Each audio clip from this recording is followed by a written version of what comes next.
Alright, another card reveal video. Let's go ahead and get right into it with Kazakus Golem Shaper. 4 mana 3/3 Battlecry. If your deck has no 4-cost cards, build a custom Golem. So the custom Golem is going to be either a 1 mana 1/1, a 5 mana 5/5, or a 10 mana 10/10. And as far as I know, it's going to work like old Kazakus, where you pick which one of the golems you want, and then you have 2 phases of picking some sort of thing to give to the golem. I don't think they've shown like the full scope of this card, but the one example they showed is it was a 5 mana 5/5 with Taunt and Battlecry draw 2 cards, which is a pretty strong unit. That's about like the same power level, I would say, as like a 5-cost original Kazakus potion. So I think from that we can assume that the golems will probably be about the same power level as Mean Street's Kazakus potions. And if they are the same power level, then I think that makes this card pretty good. I think the condition of no 4-cost cards is probably going to be a lot easier than having no duplicates. In fact, if we look at the top 5 best decks right now, 4 of them currently don't play 4-cost cards anyway. Those are Libroom Paladin, which I think this would definitely just slot into. And then there's like Face Rogue, which may or may not play this card. Gibberling Druid may or may not. And then like Whirlkick Rogue. I think Whirlkick Rogue probably would. So like there are already decks that just don't play 4-cost cards that would possibly be willing to play this. And even like the 5th deck in the top 5 is Highlander Mage, which only plays 2 4-cost cards. And I think like you can just cut 2 4-cost cards to play Kazakus Golem Shaper, assuming that its golems are in the same power level as potions. So yeah, I think this card seems pretty good. You can play it, assuming that it has some sort of like face damage element. You could play this in an aggro deck as a finisher. It seems pretty obvious that it would have some sort of control applications. It just seems like a good card. I don't think it's that hard to not play 4-cost cards. I think it's way harder to not play 2-cost cards, and Keleseth was like one of the best cards in the game. So yeah, just all that coming together. I think Kazakus Golem Shaper is looking to be a pretty competitive card. Next up we have Primordial Protector.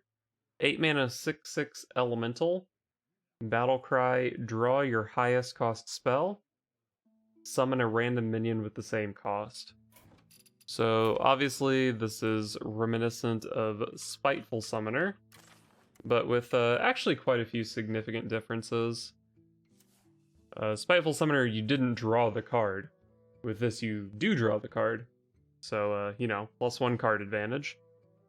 But more importantly is, Spiteful Summoner is a random spell in your deck, whereas this is your highest cost spell. So like back in the day, Spiteful Druid was a deck, and you played Ultimate Infestation with no other spells, so you always had a 10-drop. With Primordial Protector, you can play, I guess, Survival of the Fittest, but you can also play, you know, like Lightning Bloom to ramp into this thing. You can play Overgrowth to ramp into this thing. So there's like basically not a deck building restriction on this card, which makes the effect like way stronger than Spiteful Summoner. But there is the obvious downside. This comes down 2 turns later, and that was kind of like the power of Spiteful Summoner, is that it was just too many stats on turn 6. Your opponent couldn't deal with it. By the time you're at 8 mana, it's a lot less impactful, I would say. But we were talking about Druid, and if you ramp into this card, then it comes down on the same turn, or even earlier than Spiteful Summoner. So like that could still be a pretty powerful home for the card. You could, you know, Overgrowth into this, like Overgrowth on 4, and then you innervate this thing out, play a couple strongmen, and then like in the coming turns you can play your Survival of the Fittest. And like always having your Survival of the Fittest is also just like the tutor effect on this card is also just like pretty strong. Outside of Druid, I'm not really sure if this sees too much play. I guess like Demon Hunter has some pretty interesting 7-cost spells, but like that's another thing with this compared to Spiteful Summoner. On Spiteful Summoner, if you hit like a 7 or 8 mana spell, like it obviously wasn't as good as hitting a 10 mana spell, but it was like still kind of enough cheating to be acceptable. Primordial Protector doesn't really have that same freedom. Like with Spiteful Summoner, there are 4 mana costs that are cheating. With Primordial Protector, there are only 2 mana costs that are cheating. So it does sort of restrict how much you can cheat with this card. But as I mentioned, it's also a card advantage card, it's a tutor, it does have a bigger body than Spiteful Summoner, so maybe the cheating isn't as important, maybe it's still fine to hit like a 7 or 8 cost spell. So like yeah, maybe these Demon Hunter spells are fine, it's a little bit weird in Demon Hunter. We talked about Druid already, but like Cenarian Ward is also a really powerful thing in Druid. You can use it to tutor guardian animals. Like innervating this into guardian animals consistently would be really powerful. Hunter has some pretty decent big spells. Mage has some pretty decent big spells. I mean, it does seem like for the most part, well, I guess as we get deeper, the spells aren't as consistently good. But it does seem like maybe there are a few classes that could support this card. It is also an elemental, which I think is only relevant for N'Zoth. But I mean, N'Zoth is a powerful card, and this is an elemental that you can play before turn 10. Currently, if you're playing an elemental with N'Zoth, it's mostly just going to end up being Scrapyard Colossus. So, you know, like, Colossus costing the same as N'Zoth means that you can't play N'Zoth until like turn 11. Theoretically, if you want to get this back off of it. So like, an earlier big elemental could be nice, but generally I don't think the tag on this is going to matter too much. I do think that maybe this thing doesn't cheat hard enough. It is pretty hard to like play an 8 mana 6/6 and not just get smacked in the face. But maybe by the time we're up to 8 mana, like, we're not that worried about dying to aggro anyway, if we're on turn 8 already anyway.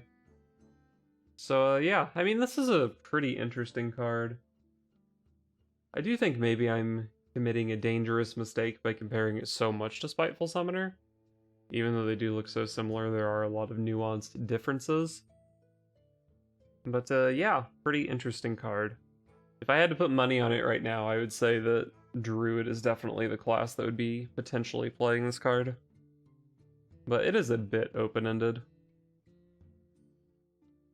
Next up, we have Cannonmaster Smythe, a Paladin legendary. 5 mana 4/4, battle cry. Transform your secrets into 3/3 soldiers. They transform back when they die. So this is a pretty interesting card, because when you play it, you like lose your secrets, but then they come back later after they've been in battle. Just an interesting effect. And it does seem like it's pretty powerful. I mean, this is a lot of stats on a 5 mana card. If you have like 1 secret, it's a 7/7. If you have 2 secrets, it's a 10/10. That's pretty good. And it does seem like secrets are being pushed for Paladin a bit in this set, because the core set is leaving Paladin with a strong set of secrets. We still have Oh My Yogg left over from this year. So it doesn't seem like Paladin will have a hard time finding decent secrets to play. So yeah, my initial impression of this card was that I thought it was quite good. But then when I saw it compared to Petting Zoo, it did seem to, it did fall off in my mind a little bit. So compared to Petting Zoo, this is +2 mana for +1/+1. Because Petting Zoo is like basically this card, but it's a 3 mana 3/3. And also compared to Petting Zoo, until the opponent kills your 3/3s, you actually do lose your secrets. So comparing this to Petting Zoo, it does look quite a bit worse. But then I thought about it some more, and, you know, maybe worse Petting Zoo is still a pretty good card, because Petting Zoo itself is quite strong. And also compared to Petting Zoo, you're activating this with 1 mana secrets. Which, like, if you're trying to do it all in the same turn, it doesn't really matter, because for Paladin, if you wanted to play this on, like, turn 7, it would be 1 + 1 + 5 is 7, or Petting Zoo is 2 + 2 + 3 is 7. They end up being kind of the same thing. But with Petting Zoo, like, leading up to it, you kind of have to commit a turn to putting secrets into play, because they cost 2 mana. Whereas with Cannonmaster Smythe, I think it's, like, a lot more comfortable for your turn 4 to be like a 3-drop plus a 1-cost secret, versus, you know, Petting Zoo is like a 2-drop and a 2-cost secret, you know? Or with Cannonmaster Smythe, you can also turn 4, play 4 secrets, and then, you know, just drop this guy on turn 5 and he's pretty strong. So I think maybe the flexibility of the Paladin secrets makes this a little bit better. This does also, in some, like, fringe situations that I think probably won't matter too much, but it does kind of allow you to use a second copy of a secret. So, like, if you have an Oh My Yogg in play, and then another copy in your hand, you can turn the one in play into a 3/3, and then protect it with the second copy of Oh My Yogg. And you have to imagine that, like, they're not going to be able to kill that 3/3 before setting off the current secret. So, like, that's also a cute application of this card. But overall, I do think this is pretty strong, and I do think secrets are being pushed hard enough that they could be pretty playable. But the problem is, like, is that the best version of Paladin? They still have all their Libram stuff. I don't know if you can really play, like, secret Libram Paladin. Maybe you can. But I think there is a bit of competing factors there. But yeah, I mean, obviously, if there is a secret Paladin deck, I do think, even though this is probably a worse Petting Zoo, I think worse Petting Zoo makes the cut in Secret Paladin still. Next up, we have Reckless Apprentice for Mage. 4 mana 3/5, Battlecry. Fire your hero power at all enemies. So just taking this card at face value, it's 4 mana 3/5, deal 1 to all enemies. I think that's pretty good. You can kind of compare this to Twilight Flamecaller, I believe the card is called. An old mage minion. And compared to Twilight Flamecaller, you pay 1 more mana to get +1/+3, which is a pretty good deal, I would say. This thing definitely has better stats than Twilight Flamecaller. Twilight Flamecaller didn't see that much play in Standard, but it is like a pretty reasonable card. And with the extra stats on Reckless Apprentice, I think it looks pretty good by comparison. I guess another card you can compare it to is Wrass. It's basically, if you assume that your Wrass is dying the turn you play it, and like you don't have spell damage or whatever, it's basically just Wrass for 1 less mana. And Battlecry is better than end of turn anyway, so yeah, again, pretty good looking card. But there's also a little bit more to it than that, right? The core set is bringing back Fallen Hero, which is a 2 mana thing that upgrades your hero power. So like if you have a Fallen Hero in play, suddenly this thing is dealing 2 to all enemies. I don't think we have any other hero power modifiers, so we're just looking at Fallen Hero to modify this. But with Fallen Hero, I mean, this looks pretty good. But we haven't even gotten to the real exciting shit yet. The real exciting shit is this Mage Legendary. Mordresh Fire Eye. 10 mana 10/10, Battlecry. If you've dealt 10 damage with your hero power this game, deal 10 damage to all enemies. So obviously, to meet the condition on this card, Reckless Apprentice helps a lot, because if your opponent has like 3 minions in play, then this is, it also hits the opponent's face, so this is 4 procs for your Mordresh Fire Eye. And Mordresh Fire Eye is an absolute bomb of a card. 10 mana 10/10, that's a big minion. 10 damage to all enemies, it nukes their board, and it goes face. It's a board clear, it's tempo, it's face damage. This card does everything.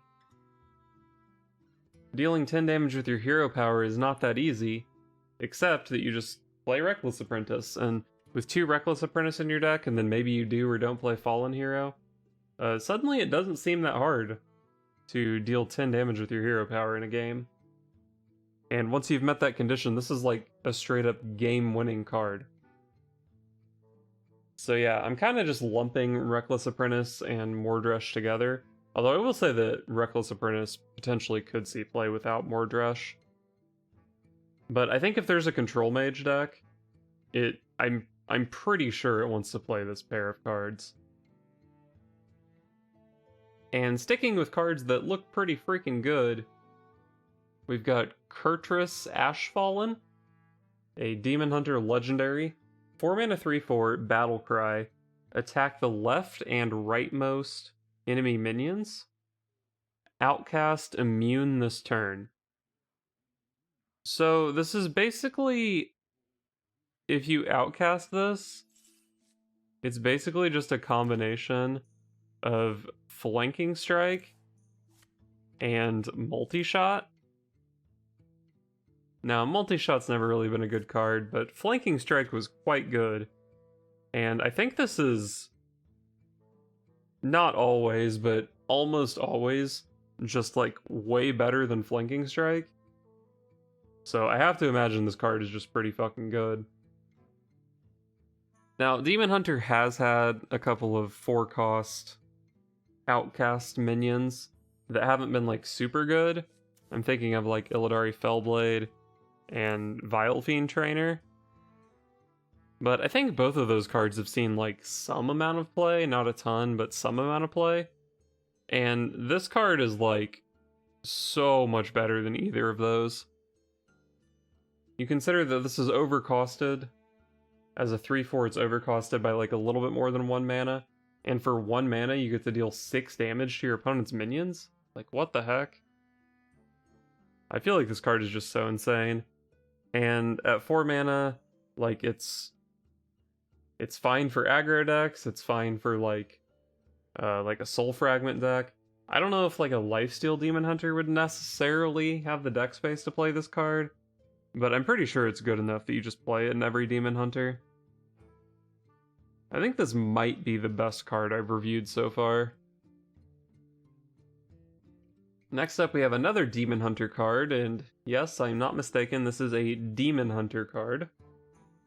Razorfen Beastmaster. 3 mana 3/3, Death Rattle. Summon a Death Rattle minion that costs 4 or less from your hand. So, 3 mana 3/3 that summons a thing. That's pretty good stats. The most obvious application of this card, I would say, is with Renowned Performer. So 3 mana 3/3, Death Rattle, summon a 3/3, Death Rattle, summon 2 1/1s. So 3 mana 8/8, sort of. Yeah, that's a lot of freaking stats on your 3-drop. But the problem with this card, currently at least, is going to be how well it's supported. If we look at the Death Rattles that we would be playing beyond Renowned Performer, we're looking at, what, like Loot Hoarder? Kind of sketchy.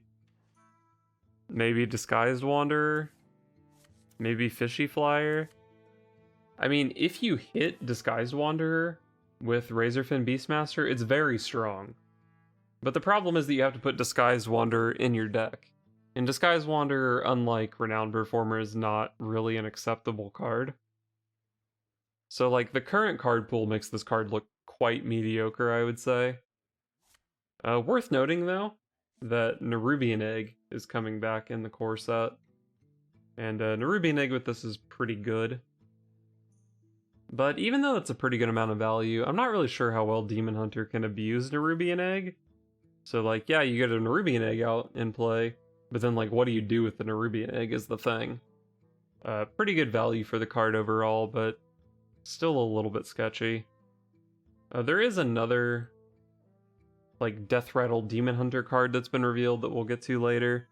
But still, the set hasn't given us any new Death Rattles that we can be playing with the Razorfen Beastmaster. So for now, I think I just have to say, this card is theoretically really insanely strong, but the current card pool doesn't give me much hope for it. But it really only takes like one additional 4-drop Death Rattle thing to go with a Renowned Performer to suddenly make this insane. Next up, we have Mor'shan Elite for Warrior.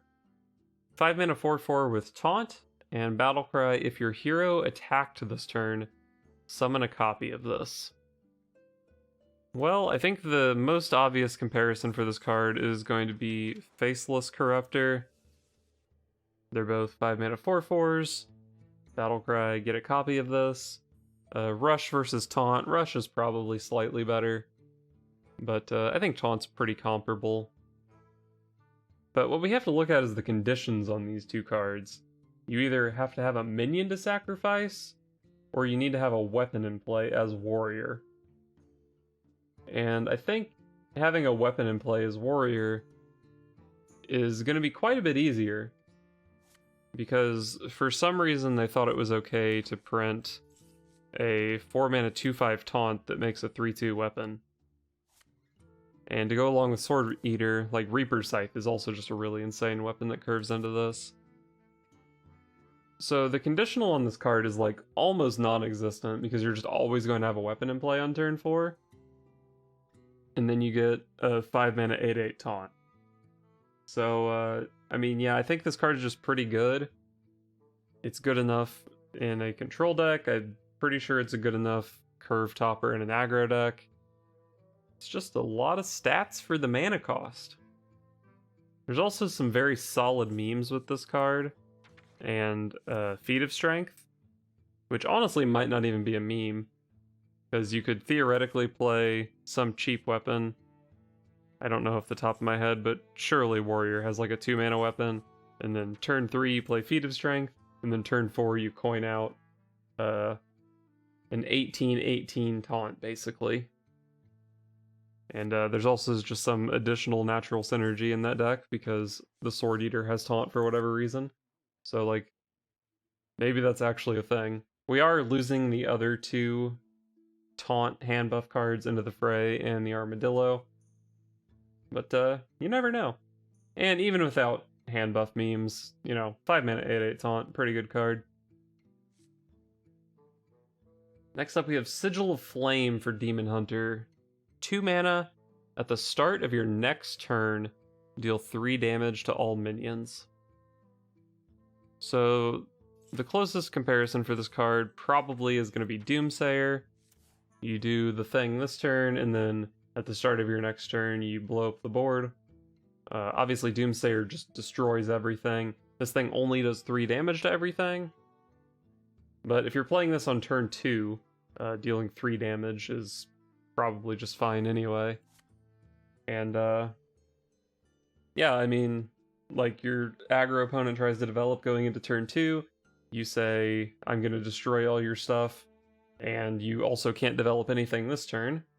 And unlike Doomsayer, you can't interact with this card in any way. So, yeah, I mean, it's a pretty good early game board clear for Demon Hunter, I would say.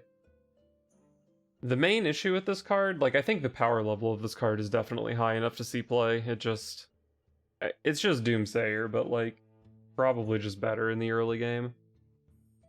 The issue for this card is going to be what deck you want to play it in. But as far as I can tell, Soul Fragment Demon Hunter and Lifesteal Demon Hunter both pretty much just still exist going forward. And I think both of them could pretty reasonably play this card. It's definitely a card that falls off a little bit going into the late game, but it's still pretty good on, like, say, turn 6 in Soul Fragment Demon Hunter. You play Shard Shatter Mystic to blow up their board, and then you play this just to prevent them from developing any further, and maybe you kill like a 4/1 or something with it as well. Like, it's a pretty relevant card. And, like, Demon Hunter has so much card draw that, like, sometimes you can't really play Doomsayer because it's, like, bad in certain matchups or whatever. But Demon Hunter has so much card draw that they don't really care about that kind of thing. So, yeah, I mean, I definitely think the power level of this card is there. And there are 2 currently existing archetypes that would be somewhat interested in playing this card. So I think it's just pretty good. Next we have Barak Kodobane, a Hunter Legendary. 5 mana 3/5, Battlecry, draw a 1, 2, and 3 cost spell. So 5 mana, 3/5, draw 3 for Hunter. Seems like it could be pretty good. It does have a bit of a unique restriction on it though. You have to make sure that you're actually playing enough spells to support this. But I think Hunter probably can do that. On 1 mana, you've got like Adorable Infestation, Arcane Shot, maybe Carrion Studies, Demon Companion's pretty good. Tracking also. Keep in mind that tracking is getting changed to just discover a card from your deck instead of all of this text. So yeah, tracking is still a pretty good option. Tracking is probably what you're going to be most looking forward to this card. Like 5 mana, 3/5, draw 3 that somewhat guarantees that you draw tracking, which draws another card. That's a lot of card draw for Hunter. And yeah, that much card draw is very powerful. As far as 2 mana cards go, there's actually quite a few of those as well. Maybe it adds some consistency to Don't Feed the Animals. You can tutor it from your deck and also tutor something that activates it. Could be kind of cute. You of course also have all the Hunter secrets. I think most of those are sticking around, or at least most of the iconic ones are sticking around.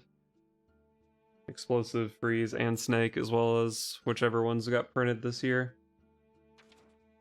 And there's also Scavenger's Ingenuity, which is another just really solid Hunter spell on 2 mana. So yeah, 1 and 2 are looking pretty solid, but I will say that their 3-cost spells are looking a bit sketchier. Animal Companion's rotating, Kill Command is rotating, Unleash the Hounds is also rotating. So those are like the big 3 iconic 3-mana Hunter spells.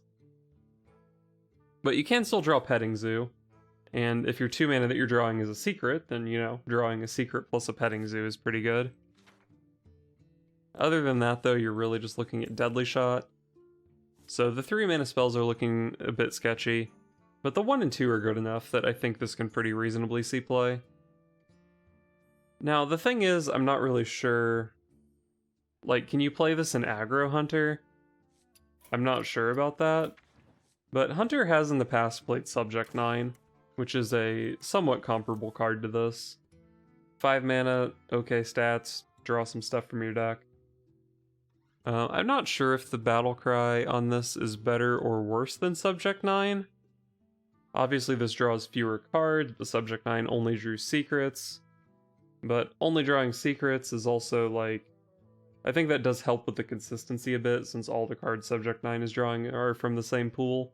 With Barak, like sometimes your opening hand is double tracking in Barak and then you're only drawing 2 cards. But I don't think that really matters that much.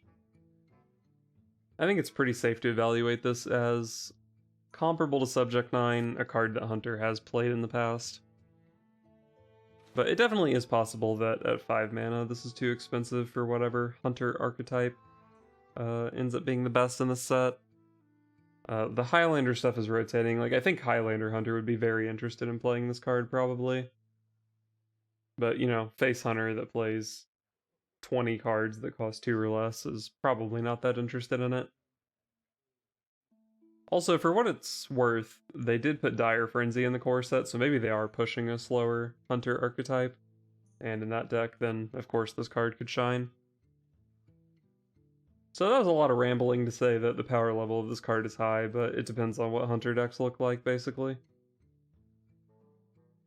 Next up, we have Lightshower Elemental for Priest.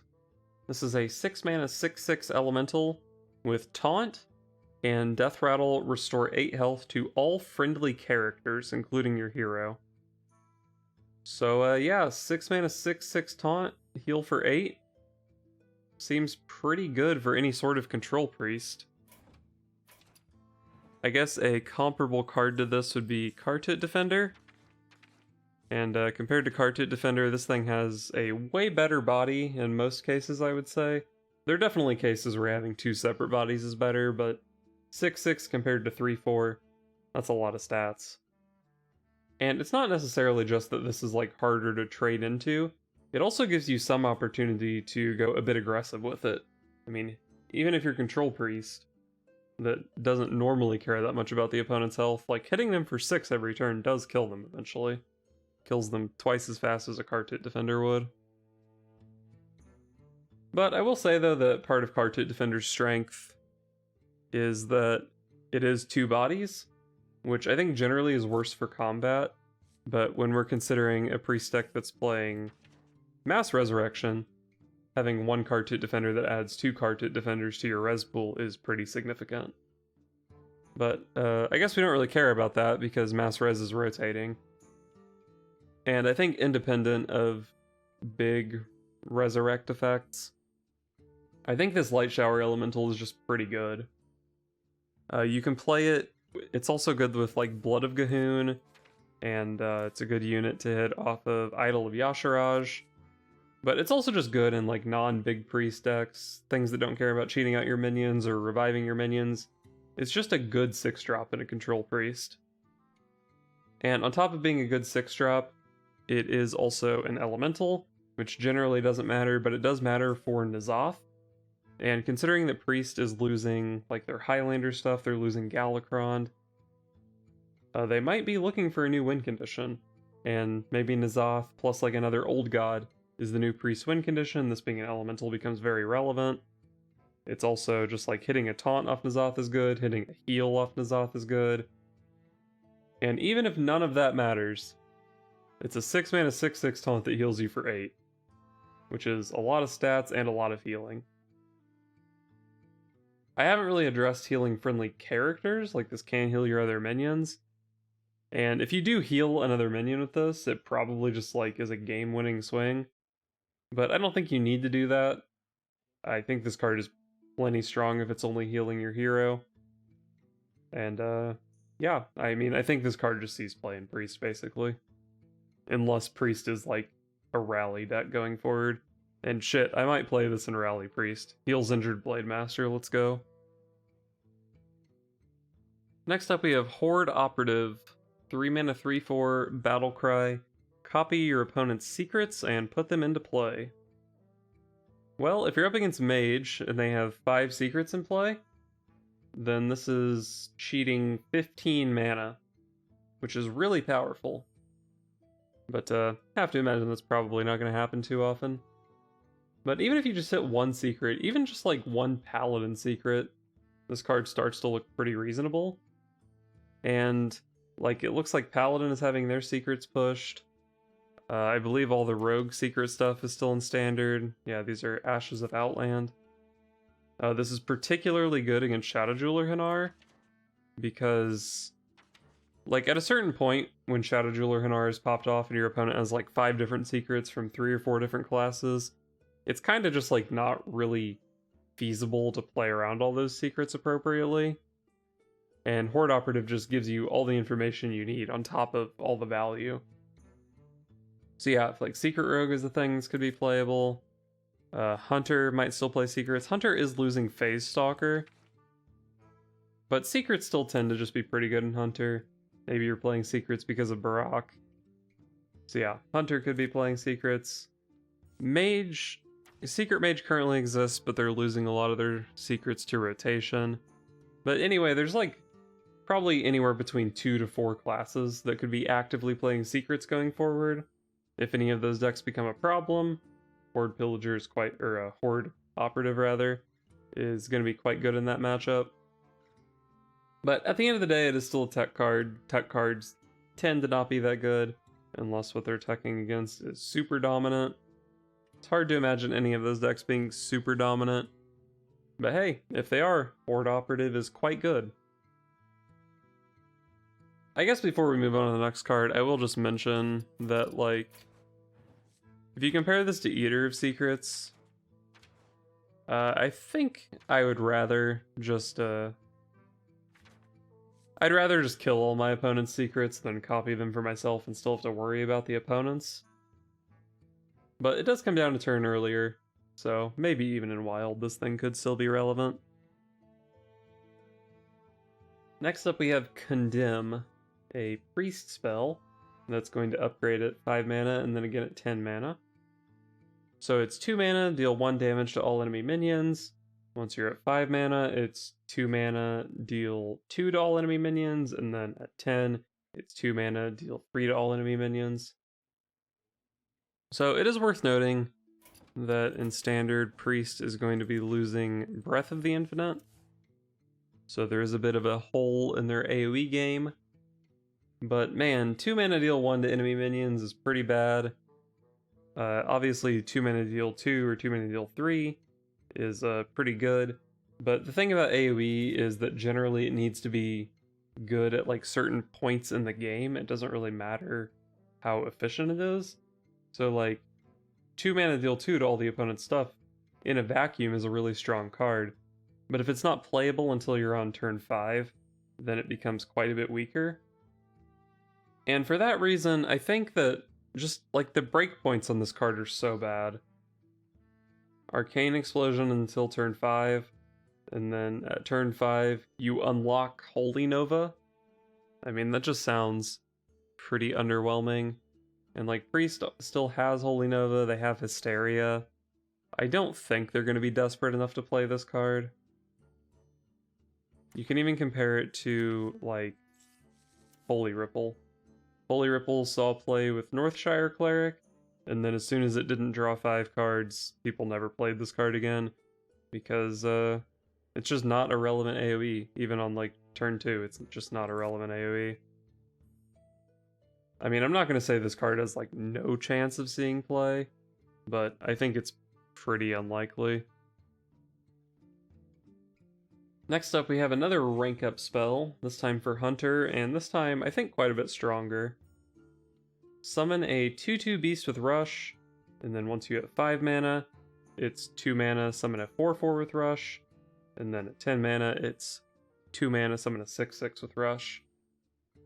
So similar to the last card, at 2 mana, this is a bit weak. Summon a 2/2 with Rush, but I mean, even on turn 2, sometimes this trades with a 3/2. Or you can, you know, value trade over your opponent's 1-drop or something. It's a little bit weak, but it is relevant as well. But the more important thing is, like, once you've hit turn 5, a 4/4 rush minion is, like, still very relevant at that point in the game. So yeah, basically I just think this card is pretty good. It's also a 2 mana hunter spell to go with Barak that we saw earlier, that draws a 1, 2, and 3 cost spell. So to follow up your turn 5 Barak, you spend 2 mana making a 4/4 rush, and then you have 4 mana to do other stuff as well. That seems pretty good. I honestly don't really have that much to say about this card. I just think it looks pretty solid. I think if the dominant hunter archetype is like face hunter with I don't know, I think Leper Gnome is not in the core set, but like that kind of stuff, then this probably isn't going to make the cut because you want the game to be over on turn 5. But any sort of slower hunter deck, I think, is going to be pretty interested in this card. And then finally, I think we're going to end this video on Yoink. This is a rogue spell. 1 mana, discover a hero power and set its cost to 0. Swap back after 2 uses. Man, I really just don't know why I would ever play this card in my deck on purpose. If you look at all the hero powers you could get off this, like as a rogue, Priest and Warrior seem pretty useless. Shaman and Paladin both seem pretty useless.